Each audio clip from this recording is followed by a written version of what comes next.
In this tutorial, I'll show you how to create a hell painting reserved for liars by using ChatGPT.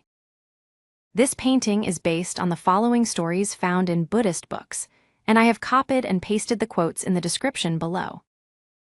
Please check the description to get all the prompts used in this tutorial.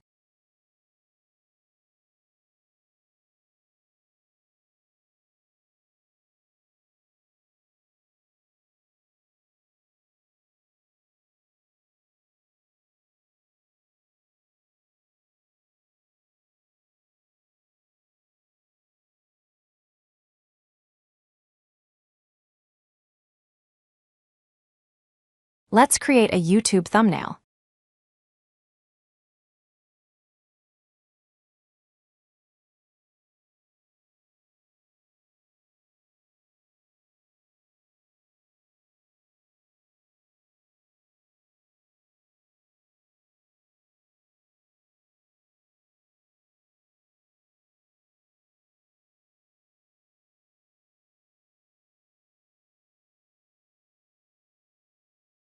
This is the end of the tutorial. Thank you for watching.